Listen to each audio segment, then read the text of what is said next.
Hey, welcome back to Vox Terra, and if you haven't done so, please do subscribe to my channel and click that notification bell. I'm going to share with you some line items from a Sierra Club spreadsheet regarding the reconciliation and Build Back Better proposals. And I want to share this with you so you can get a mental picture in your head of what societies need to do to transition towards a greener economy, why these environmental groups are supporting this bill, even though we have some disagreements with it. And when I say we, I just mean we average people like ourselves who want to see a greener, less toxic, less polluted economy and world. So one of the first big categories you want to get in your head is transportation. And here this bill emphasizes electric vehicle charging, electric vehicle buses and trucks, electric vehicle rebates. Within the EVs, it's pretty clear that's in as far as air quality at least goes, it's clear it's a less polluting alternative, but it's clear in other ways as well. EVs generally consume less power to get from A to B, and you can potentially service them on renewable, cleaner energy sources. Another category, water. PFAS, cleaning up the PFAS. That's one of these things known as a forever chemical, which came out of the use of products like Teflon. Very mundane consumerism, but now our waters in many places are very contaminated due to this mundane consumerism, in large part with very toxic chemicals to the human body and other life forms. That now needs to be cleaned up.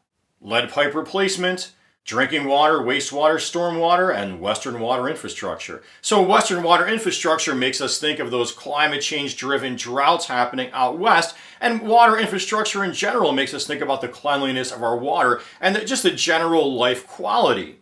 Electricity, clean electricity tax incentives, clean electricity performance standards. Grid infrastructure and resiliency. Now, those are those three are really key in most environmentalist minds to transitioning towards a stronger energy grid based more on wind, solar, geothermal, less polluting, less toxic sources. But also included in this bill, which environmentalists are not happy with, but they still are supporting the bill due to the nature of real politics in the United States, right? Most people are not donating to environmental groups. They're not getting how serious this issue is. They're watching a media funded by business interests. So they're not really getting how they're being poisoned on a daily basis by this mundane consumerism. So to get this passed, to get a society that's more geared towards an environmental structure, sound structure, there's really no choice except to work with the general beast here. So an item I'm going to pick on here that I'd say many environmentalists, myself included, are not happy with is the category of nuclear energy and biofuels. Now, also tucked in there is hydrogen, but that's a bit of a different animal. Nuclear energy, the Sierra Club has stated their opposition to that. I myself am extremely concerned about all the radioactive waste, the risk of accidents, explosions, and so on. Biofuels, I remember in the Natural Resource Defense Council, I read an article there where they're warning about the use of biofuels, especially when it comes to the burning of wood, also creates a lot of carbon and other pollutants. Now, hydrogen, as I showed you in an earlier video, potentially could be charged as a good storage solution for energy storage backup from greener energy sources like wind and solar, but it can also be made from a natural gas as well, which we are not considering a renewable resource or an environmentally friendly one with its methane and the chemicals used in the extraction like fracking. The category of land. And here they have orphan mine wells, Brownfield Superfund, Civilian Climate Corps, and land protection.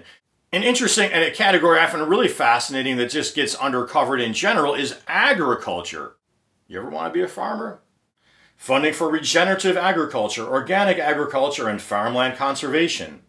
So, this gets us down to, again, that question of what kind of economy do you want to live in? Do you want to just go on forever with these large factory farms, these massive scale monocrops that are sprayed heavily with pesticides and herbicides and are genetically modified? Or would you like to get into a more friendly, healthier form of agriculture?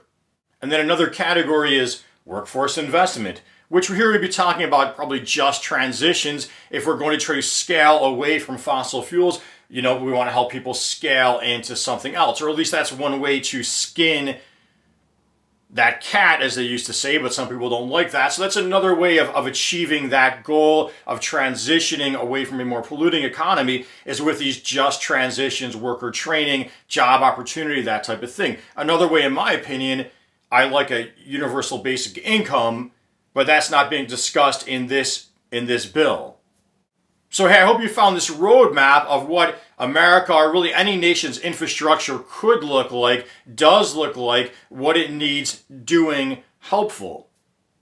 And until next time, please make sure you are subscribed to my channel. You've clicked that notification bell. And until next time, as always, peace be with you.